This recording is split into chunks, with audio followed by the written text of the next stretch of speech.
And welcome. It's Kate from Zen Stitching, joining you again for another chat with our artists as part of the Making Zen Online Retreat series.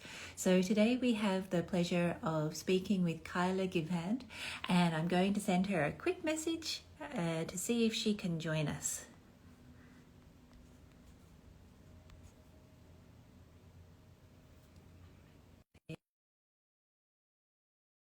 So no doubt she'll be joining us very soon. Thank you everybody for joining us this evening. I hope you've either signed up for the free Making Zen pass and even gone ahead and jumped right in and purchased the VIP ticket. And here she is. How are you? Hi Kate, how are you? I'm really well. It's so nice to see you again. Same here. I'm gonna just bump my volume up a little bit here. Okay, there we go. Good to see you. Thank you for this invitation. I'm so excited about the retreat and about talking with you today. Yes, totally. Me too. Well, I think you were part of the inaugural Making Zen Online Retreat, which feels like a very long time ago. So it's really lovely to be connecting with you again. Yeah, same here. It does feel like a long time ago. I think I even referenced that in my lesson that I was a part of that original one, and man, have I grown and learned so much since then, just from attending others and, of course, watching you and your work. So thank you for having me back. Oh, it's a delight, and I'm very fortunate to have you joining us, and as is everybody who's going to participate in the Making Zen Online Retreat, because what you have put together is so delightful. It really does, yes, it really does touch upon a lot of things that a lot of people really like doing, and I really like how you've combined a few different techniques. Oh my goodness, it's amazing actually, just thinking through everything that you share, because it is so generous. And my mind's racing in all kinds of directions. I don't know where to go first. But I think first and foremost, I really liked how you said, as part of the workshop that you're providing, how you spend some time reflecting. And I just thought that was really delightful. And I was wondering if you wanted to expand upon why you do that and maybe how you got to the place where you feel that that's important. Yeah. So I think it comes from being a journaler, actually. Like I've always kept either a diary or some sort of journal. I know at one point, many of us in the world were indoctrinated into doing morning pages, right? All the things. So I imagine that it comes from that. It comes from um, being someone who just feels like reflection is important. So I journal, but then I think it's really important for us, even with art journals, visual journaling, any of our creative practice. I feel like it's really important that we remember to go back and see how far we've come. Like being able to see our growth is really, really important. And I don't know how we can really do that if we're not being retrospective, like if we're not going, looking back. So it was a really big thing. I had to go back and see exactly what I had done for this, for the first retreat. And I thought, oh, wow, I've come such a long way. So yeah, just looking back was really, really powerful. So yeah. And I just love it because I too am an avid journaler. I love writing things down and working in my sketchbooks and all that kind of stuff. But my big thing that I've only just realized is the power of reflection, looking back and either consolidating what's happening or even just revising what's been done. I think sometimes I'm always so future oriented that I forget it's important to look back and see what you've done, see where you've come from, what you've learned along the way. yeah. And one of the things that I really like to encourage everyone who's participating is keep your first projects. That is, yes, because even if we feel like they're failures, they're actually really a big part of our journey, right? They show us how far we've come. In fact, I was pulling out, let me just grab them, hold on. I pulled out some things because I was like, I don't know what Kate is going to ask me about. I don't know. But this was the very first little needle book I ever made. I didn't have a pattern. I didn't follow anybody's instructions. I just said in my mind, well, what if I folded this and I had some felt and I did, right? And I just was experimenting. And it is the most wonkiest. It is, nothing about it is straight. The stitches are crazy pants. I hadn't even taken a class on slow stitching, intuitive stitching, none of that yet. But I was like, I'm just gonna see. And Yeah. it is, I love it, I cherish it, but I hardly ever want to show it to people because I'm like, it's so wonky. But it's like, I feel I'm also really proud of it, you know. Yeah. It's not perfect, it's not this like beautiful or amazing thing, but I went back and I was like, oh, I guess technically this would be one of my first little fabric books that I ever made, before I knew that making fabric books were a thing, you know. I just needed something to hold my needle. So it was really more about function, which is how my lesson even, I mean, it's funny to see how the lesson evolved from just my regular practice of like creating things that I needed to serve a purpose. And then from there, I now have, like, you know, I feel like I've gotten a little bit better with my stitching over the years. And so, but I also realized that I really love wonky, intuitive stitching, you know. Yes. Thank you to Emma Freeman for that. I have to give her a big nod and shout out, because it was just so freeing to know, oh, I can work in a pattern, I can work in a grid, I can do my own thing. All of those things are still me and are still a part of my, you know, creative path. So yes, to keeping the first projects that you work on. I think that's really, I mean, it's a learning. Yeah. It's a part of our learning. Yeah. Well, it's so nice to see how far you've grown, but please hold your stitching sample up again, your needlebook, because it is absolutely delightful. Oh my goodness, I would be so proud to share that with everybody. Thank That's you. wonderful. I love it. I love the colors. I love the stitching. I love the way you finished the edges with the wrap stitch there. Oh, is that what it's called? Yeah. At the time, I was just like, these edges are kind of, oh, Kate, if you could see it up close, I don't know. Thank you for that. Thank you. Like I said, I cherish it, but I do, like, I think there's something really magical when I look back at it. I don't know, it almost feels like an heirloom, even though it's not from like 50 years ago, but it feels like something someone passed down to me. I kind of receive it as, you know, I kind of think of it as that. But yeah, I'm really pretty proud of it. I had never done anything. This was like the first time I had really done anything with felt either. Right? Felt is really something I tend to work with. So, Yes. so yeah. Yeah. And it's so nice to stitch too, isn't it? Felt. It's just so sumptuous. Exactly. Mm. Thank you. Yeah. Well, I absolutely love that. And I love hearing that you've kind of had to go through this progression of embracing your wonky stitching and then giving yourself permission that it's okay, and then hearing from Emma that it is okay, and that's so delightful about it. And it really makes me think, as part of my creative journey, I decided I really wanted to learn how to make ceramics, and not just make ceramics like rolling out clay, but throwing ceramics. And you know, they make it look so easy in the movies. So I'm They like, do. it'll be so easy. And I had so much trouble centering the clay, and then I had so much trouble pulling up. You know, I just wanted cylinders, so nothing special or anything like that, but to get it right and to get it, you know, all looking very, very industrially made, mechanically made. I was getting so frustrated. And my teacher, who he'd studied in Japan and he'd studied with a Japanese ceramicist master, so he was very aware of wabi-sabi and embracing imperfections. And he was so fabulous. He was the teacher I needed, because he said, embrace those wobbles, because once you become proficient at them, it's really hard to do wobbles. I'm like, oh, God bless you. I love that. Like once you get really good at something, it's hard to make it look like you, like if you want it to look like it wasn't really perfect, it would be difficult to do. I could see that. Yeah. I would be fascinated, now that you have all this stitching experience under your belt, how you would feel approaching that same project again, if you would approach it the same way, and whether the result would be the same, or whether you would feel the need to neaten it and all that kind of stuff. Yeah, it'd be quite interesting. It's interesting. I tried to dig around and find, because I actually did make a second one. probably a year later, I made a second one after I felt like I knew a little bit more, not just about stitching, but also about fabric. Because this one was made with just little bits of scrap that I had around.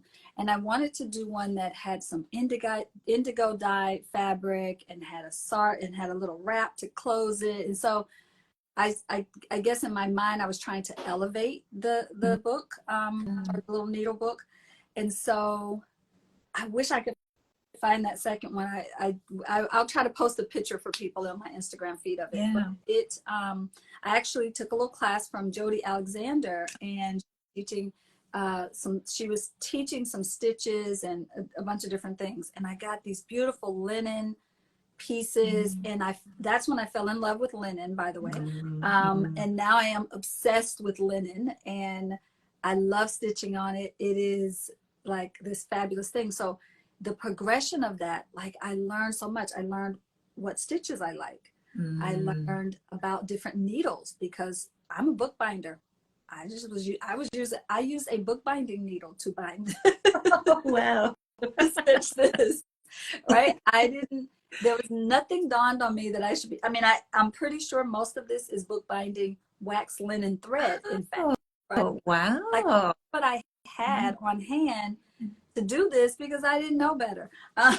And so now that I have a better understanding of some of the tools, the materials, I feel like I've mastered a few stitches, not many, but a few that I have under my belt that I can kind of do easily without having to reference anything. I think what I started to realize also is just like, as a bookbinder, I've always been stitching paper. Like, that's always been a thing that I've done. So in a lot of ways, I am stitching, right? But it's actually very different. It doesn't translate one for one, you know? And I found that to be quite interesting, that, you know, even when I learned sashiko for the first time, I just learning that you hold the needle differently, right? I hold the needle almost like a pencil in a lot of ways when I am stitching books, versus how I hold it when I'm doing intuitive stitching, slow stitching, sashiko, right? So it's just little things like that, like just learning the nuances of it. So I feel like the next needle book that I make, because I hope to make another and another and another, will be even, I'll try even something different with that, different fabric, different closures, different, right? I like to, I think experimenting is important in our practice. I think it's how we figure out what we like and what we don't like. Sure. Experimenting is how I know I'm not a scrapbooker. I tried that. It did not work for me. It did not bring me joy. Let's say that. Exactly. Well, it's so true though, isn't it? And it's great that you keep yourself open to these things, so that you can be like, yeah, I'm really interested in that, and you try it and you're like, no, that's not for me. Or you might be like, yes, that is for me. Yes. Or it might be somewhere in between where you're like, that technique's not really for me, but I really like some of the materials that I'm using, or you at least understand them a bit better. Yes, So exactly. yeah. In fact, I want to speak on that for a minute, because I saw Gigi in the chat, and she's a knitter, and she so I do this retreat. My husband and I do this retreat every year called Sacred Makers Soul Retreat. And it's fiber arts, it's mixed media. It's like bringing those two worlds that I love together. And it was so beautiful to sit around at the very first one. Gigi was our artist in residence, or a maker in res, and she led like a little knitting circle. And I'm not a knitter. I've never knitted anything up to that point. I did learn I learned, a couple of stitches at the last retreat, but before that, I had never touched a knitting needles ever. Wow. Okay. Oh. But to be in the energy of that, to have all these people sitting together, knitting, some were crocheting, some were doing just hand stitching. It was just such a lovely thing to watch and to feel how the energy in the room, right? It's like everyone's, I'm just going to say everyone's nervous system was not like, ah, right? It was like we all just kind of came into a space even people who were sketching. They didn't have a needle or any kind of thread. They were just sketching in their notebooks as we were all sitting around the fire talking, and it was absolutely magical. And I think in that moment I went, I love yarn. I love doing things with yarn. I may never be a knitter. I don't know. I'm not giving up on myself on that, but what I know, just picking up on what you said, is that I watched how they were using yarn. I watched what yarn could do. And then I started going, okay, what can I do with yarn? Even though I am not a knitter or a crocheter yet, but I love yarn. I love the feel of it. I love the, right? And so I think it's important for us to stay open, like you said, to what portion of a particular craft or creative, endeavor can offer us. Because I know there are a lot of people, I have come to my bookbinding classes and they're like, I don't like all of the measuring. I don't want to measure things. I don't like having to have straight lines. I don't want to do that. Or people go, I really hate glue. I don't want to glue things, So but they want to make their own book. So I go, okay, you don't want to glue. Let me think about a different kind of book. Well, you can stitch a book, right? Or they go, I don't want to measure things. And I go, okay, let's think about the kind of book you can make that doesn't require a lot of measuring, right? I think there's always a way for us to pull from different things, So I don't know. There's something really magical, I think, about what you've done here, Kate, with the Making Zen Retreat. What I love about it most is that you've done that, where you've brought together people from different, I'm just going to say different creative industries. We'll just name it that, who are doing different things. But I think we all are speaking a language of creativity, which that to me is where the power in like a retreat that has multiple teachers from different sort of walks of life that are doing different things, is that we're all going to learn something from each other. Like, I'm so excited for the things that you have coming up. I don't know if I'm supposed to say yet what they are, but I'm excited. I'm excited. Oh, you can if you want. If you want to share any of that, you kind of like drop some little teasers for everybody to go, ooh, what's that? Yeah, the embroidery, the sashiko, dyeing. Oh my gosh, dyeing with like botanicals. So excited about that. Anytime I see the word weaving, because I'm pretty sure about 10 years from now, I'm going to be a weaver. I just feel it in my spirit that is going to happen at some point. And then, yeah, just, I'm looking forward to, there several of the teachers are also teachers who've taught at Sacred Makers, and I'm really excited about seeing them all together in a space. Amy Markle, and Bianca and Emma.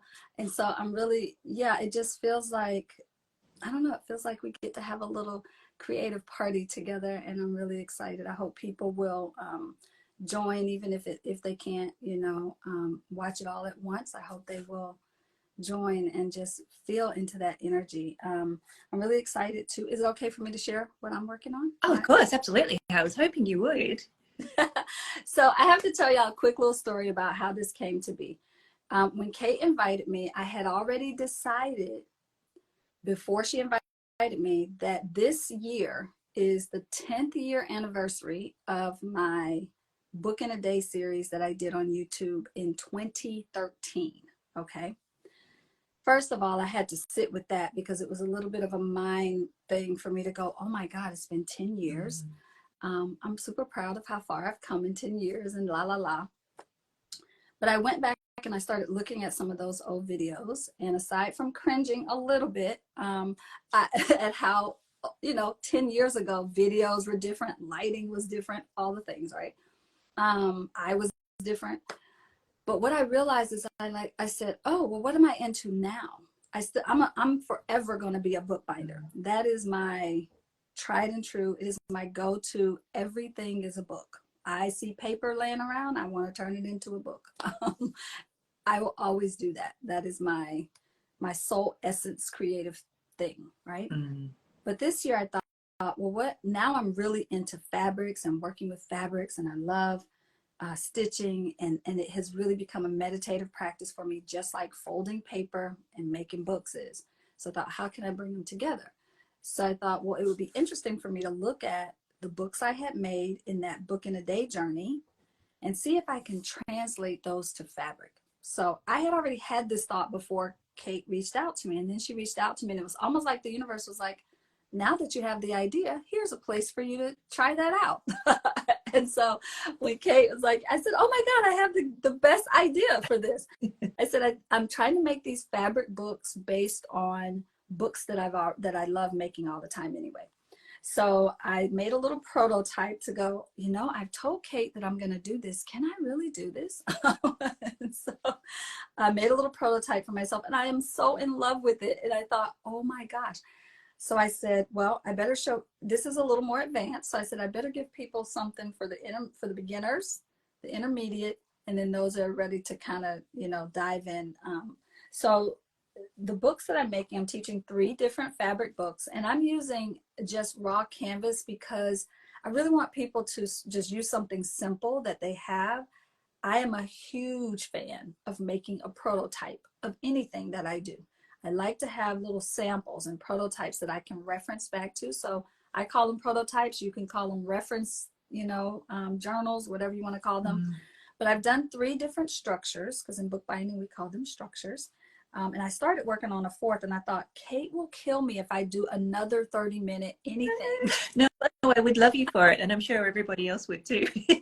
I do it as a bonus. Maybe it'll be my little bonus book. But the 3 little books that I've made are all different structures. A very basic, simple one, just to kind of get you stitching on the fabric and thinking of your fabric as a book instead of thinking of it as it's going to be a shirt, or I'm going to do this as a patch on something, right? But getting yourself in the mindset of, if I made a book, what would I do with it, right? If I made a book out of fabric, what would that look like? The second one, I got a little, it's more of an accordion. And so it has, and I did some fun jointing, and I talk about that as well. Talk about, because in book art, we're looking at function, form, materials. We're looking at everything and how are they speaking to each other. So I talk a little bit about that in my lesson as well. And then the more advanced one is just it looks fancy, y'all, but I walk you through it step by step. And this one is going to be one where I just start doing some little collage, and I don't really show this in the this part in the workshop, but this is what I'm going to use this journal for, is to do some little collage, fabric collages, right? So with some stitching on it. And I'm actually going to use this for some of the things that I learned in the retreat this time. Because I imagine some of the teachers are going to be teaching things. I'm like, I'm going to put, and this will be my little reminder for the retreat of all the stitches that I learned, or the different techniques and things that I learned. So I'm going to do that. That's wonderful. But go ahead. No, that's wonderful. I love that you're going to use your book for that purpose. Yeah. So I'm really proud of these little books, because I think it's not because I think I've done anything that's like hyper unique or super unique, or nobody else is making fabric books, but because I think if we can start simply, then we can build on that, right? So these are simple, but I can build on this, right? I can take this and make another one using different materials, using different stitching, trying different things, but just coming back to the basic and having that, I think, is really important. Here's a little mini version of that same one where I just started putting in my favorite stitches that I like. That's so much fun. And I have been so intimidated by trying to do words with thread. I said, I'm going to push myself and do something, and it's wonky. My back stitching isn't all that great, but I really, I think the more I do, the better I'm going to get at it, right? And so I'm really just excited about this. Oh, I love that. Somebody says they want to use upholstery pieces. Yeah, I think that would be awesome. So just playing with my stitches. So however people decide to do with this, I hope that I hope you just give it a try and let your imagination. As a teacher, it's really important to me that I just open the door for you, and I want to walk through and explore and figure out the direction you want to go once you've gone through the door.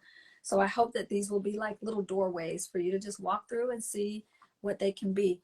The really beautiful thing about this one, Kate, and then this is the last thing I'll say about it, is this one is kind of like a never ending book. You never have to stop. Like you can add another one and make another, right? You can just keep going until you have like yards and yards long of it, right? And I think that's a really neat thing, because I haven't decided what I'm going to do with this one yet, but I think that knowing in my mind it could literally be a never-ending book, I'm like, how can I play with that concept of the next book, you know? So yeah, so that's wonderful. Yeah, we've got people commenting saying it's like, open the door. Oh my goodness. And I'm thinking never-ending story. I love it. I'm really excited about this, Kate. I think, I don't know, there's a slowing down that gets to happen when we sit down to stitch things. I think that's one of the reasons I fell in love with book art, is because it made me slow down. I'm kind of, I mean, if you can't tell, I'm talking fast. I'm a fast talker. Like I move fast. I'm always doing things. That's just my energy, natural. I'm not caffeinated right now. This is me on on life. And I also value slowing down, but I need things to remind me to slow down. Otherwise, I'm like a little hummingbird, like just, you know, all over.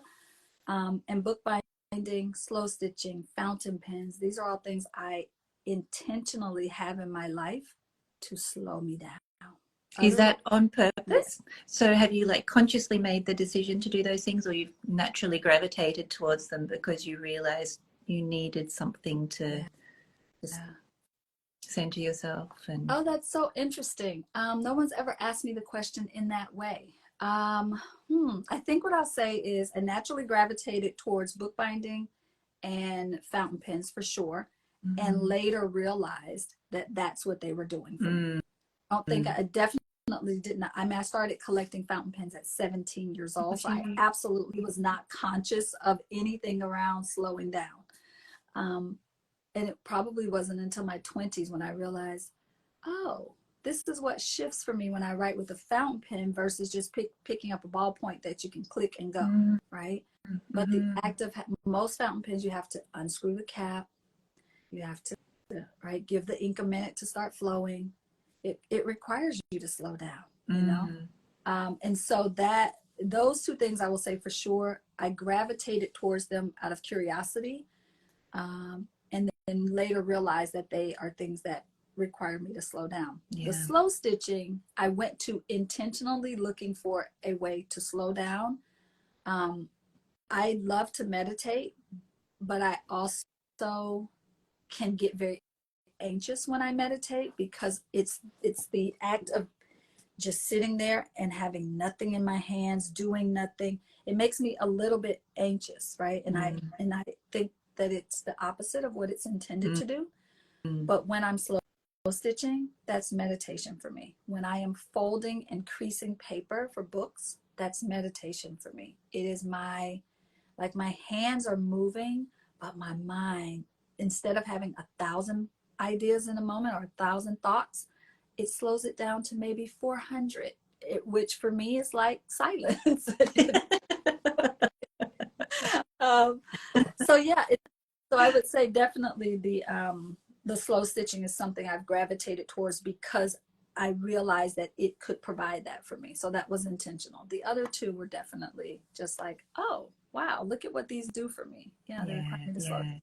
Yeah. Well, they are, and Home Room Shop is saying active meditation, and that's so what it is, because you become aware of the materials in your fingers when you're talking about working with the fountain pen. And I imagine too you would be attracted to the sound that the pen made on the paper as well, because it feels different. It's a totally different way of interacting with pen and paper. It is actually a sensory experience, which is the same for me for bookbinding and stitching. And I think it's why I love linen, because when I have linen in a hoop and it's really pulled taut and I'm stitching through it, that sound of the needle pulling the thread through I know other people out there, I know I'm not alone, I know other people out there like sound, but there's just something really magical. I imagine people who like the sound of like birds or being out in nature, hearing a babbling brook or things like that. It's a sensory experience for me. And so yeah, I think it's also why I have become very picky about the paper that I write with when I'm using a fountain pen, and very particular about the kind of paper I bind my books with, and am slowly becoming very particular about the type of fabrics and threads that I use as well, right? I'm learning a lot from all of you who have been doing this for years. Like you did this beautiful post showing very close up the difference between sashiko thread, pearl cotton, and embroidery thread. And I was just like, oh, this is so, like, just seeing them up close like that was a little bit, it was kind of like an eye-opening moment where I went, oh, and this explains why I like pearl cotton. Like, I love pearl cotton and the way it sounds when it pulls through the thread. Like, it's just this really, I don't know, it's really beautiful and magical. And you have to be mindful, aware, still enough, silent enough to hear it. You know, you can't be zipping through it. You know, you can't just zip through your stitching. You've gotta really just listen so you can hear it. So yeah, it's true. And I think too, you know, you can't really fast stitch. Well, maybe with a machine you can, but if you fast stitch, it kind of loses all the enjoyment, I think. Plus you end up with a result that you don't like because it's rushed. So it's kind of at odds with one another. So it makes sense to slow down and enjoy the process. And I think too, because there's so much tactility in our fingers, which if you think about some of the meditation postures and yoga postures where we're touching the different things, we're activating different centers within our body. So it kind of helps us become centered and slow down and just appreciate the experience and being, just being. absolutely. Yeah, I can't wait for you to come to the artsy meetup as well, Kate, if it's okay for me to name that. Yeah, so for those of you that are listening, watching this replay or whatever, I do a monthly free creative meetup, no cost. Just come hang out, learn something new. Usually there's a guest teacher. Sometimes I'm teaching something, but most of the time I try to bring in other creatives who are doing good work, because I want my community to know about all these other things that are out there. And so last month we had Rachel Barclay, who is a sashiko stitcher and teacher. And I thought she did a very beginner's intro, a little bit of history about sashiko, gave people a very foundational sort of conversation around it. And then people stitched, you know, a few things. In fact, I brought my little pieces that we played with. We just did basic. And Rachel taught at Sacred Maker, so I took a class with her there. So we just made some really basic stitches. So I thought, well, let's have Kate come in and follow that up and take us one step further. So I'm really excited. Kate will be coming in, and right now my brain just went bloop to the date, but it's the last 27th. It is the 27th. And we'll make sure y'all have all the details to get there and come and join us. You don't have, all you gotta do is get on the email list and you'll get all the details you need for that. But Kate's gonna come and teach us some lovely stuff and walk us through another step of sashiko. So I don't know why, I was thinking about this a lot, and I know we probably need to wrap up in a minute, but I want to just name this because I think it's something really powerful for the collective in this moment.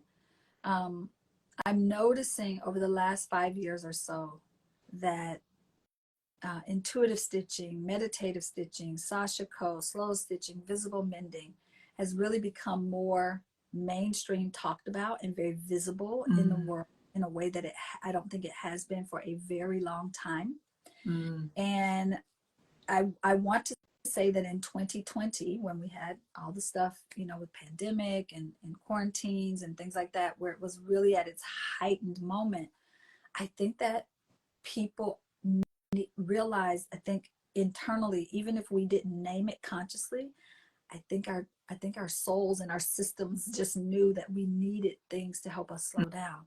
And the resurgence of slow stitching and handmade things, and like you were talking about, the senses and working with our hands, I think all of that became more apparent to us during those moments when we're just, now you're at home, you're not going out in the world every day doing all the things all the time. You are in your home with your own stuff, really sitting with it. And I think, I mean, if we can say that there was a gift in all of that, I think that is probably one of the gifts of that time. And I'm really happy that I found the people I found doing this work, because I'm not necessarily an anxious person, but I am a very high energy person, which can translate oftentimes into anxiousness if it's not, you know, kind of controlled. I feel like having those of you that have been kind of doing this work come step to the forefront and bring it forward for people, teaching it, having communities like Sashiko Club, like having places where people can come, gather, and do this. To me, this is how we heal the stuff in the world, right? It's like we all get quiet enough, still enough to find what brings us joy, so we can ripple that out into the world. And this is something I say to my community all the time. They're probably out there going, yes, Kyla, we know. But I do think that we are all, when we are doing the thing that brings us joy, knitting, stitching, eco dyeing, ceramics, sketching, drawing, painting, dancing, singing, whatever your creative expressive thing is, I think that that's how we actually ripple out goodness and joy and harmony in the world. So y'all come to this retreat so we can ripple out good stuff into the world. I love it. Yes, let's create a big ripple of love. Yes, please. Yes, please. We need it now more than ever, you know. We do. Yeah. Both individually and collectively. I think it's just like you say, it's so beneficial. And I have always loved stitching, and I always thought of it as a guilty pleasure because I just loved the ability to sit and stitch. And having realized that it's got all these therapeutic benefits and so many good things about it, I can't encourage people enough to pick up a needle and thread. So I love that you're experimenting and exploring and learning new techniques and discovering what fabrics you really love. And I think you probably discovered the penultimate when it comes to linen, because that's just magical to work with. There's something special about it, isn't there, with that? There is. And I can't, I'm going to say these two quick things. And for those of you not in the US, just, love me anyway. There's a store in the US called Bed Bath & Beyond that has been going out of business for the last, 6 months or so. And we happen to have one in my city. And I didn't need anything, but I thought, on the off chance, let's just go in there and see what they got. Everything's like 60% off. And, they're trying to liquidate and get rid of stuff. And so I thought, I'm just going to walk in here and I'm just going to walk around. No intention to buy anything. Just going to see if anything jumps out at me. And they had these linen, I think they were calling them flour sacks, maybe. I don't even know what they were intended for, but they were like 4 in a pack for like $4. And they are huge. In fact, I'm just going to grab one and show you. Oh, well, I do know that they are an online store in North America, because they're in Canada as well. So if people are interested, you could probably find them. They're huge. I don't even think I can show you the whole thing. Oh, look how lovely. Yeah, and beautiful. It's already got this very natural color. And so I bought all that they had in the store that day. I'm just in love with it. So that's the first thing about linen, is like, it can be expensive, right? But if you find it somewhere, look for vintage things at thrift stores and places, like even taking old linen pants from somewhere and repurposing. Is just a beautiful fabric. I did a little research on it, came across the fact that linen as a fiber vibrates at the frequency of healing. Yes, right. Linen, cotton, wool, and I want to say hemp is the other one. I was going to say hemp. And maybe silk was on that list as well. But these natural fibers vibrate differently than, say, lycra or polyester, or blend things that have been blended together to make a synthetic sort of right? And so I'm like, I feel like this is another like nod towards the healing of things. So anyway, I just want to tell y'all that's kind of why I'm so like in love with the linen, is because I feel like it's, as I'm working with it, as I'm sitting with it on my lap, as I'm like, it's vibrating at this frequency that is somehow healing something. I'm just going to believe that it is. I can't explain it. I don't know why, right? I just trust that if it's vibrating at a really high frequency, that it's somehow helping me, helping those around me, helping others. So yeah. I can totally vibe with that. I worked with a lot of hemp. I used to do screen printing, and so I would screen print on hemp fabric. And hemp has the ability of absorbing toxins out of the environment and capturing it in the fabric structure. So that kind of correlates with what you're talking about. So I can totally see that would make sense. oh, I love that. Now I'm going to be on the lookout for some hemp too. Hemp's also very nice to work with. Yeah. Yeah. I'm sure there's some people out in the chat who know way more about it than I do, but I'm just beginning that journey.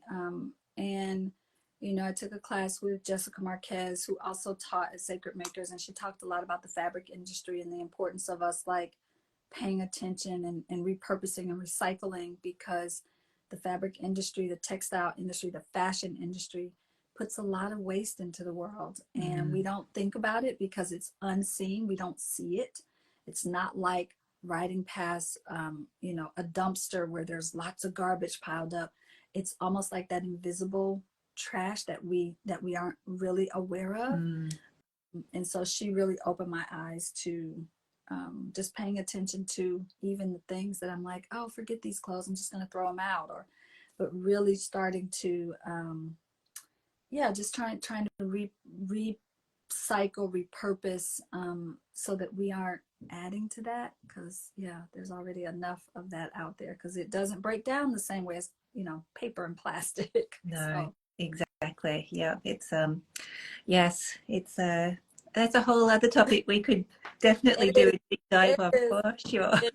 Yeah, thank you. Okay. It has been so lovely to reconnect with you. I'm so thrilled that you're part of the Making Zen Online Retreat. Your project is going to be one of the first ones on the Monday, which is super thrilling because it's going to set the scene for everyone who participates. They'll be able to fill their fabric books with all the different things that are going to be learned and or taught over the week. So it's perfect. There's so much goodness in those videos. I can't wait for everybody to sign up, have a look, go to Kiala's. I'm guessing you have a link set up so people can sign up for the free ticket. So pop over to Kiala. Sorry, Kyla, I realize I was... It's okay. Oh, you're fine.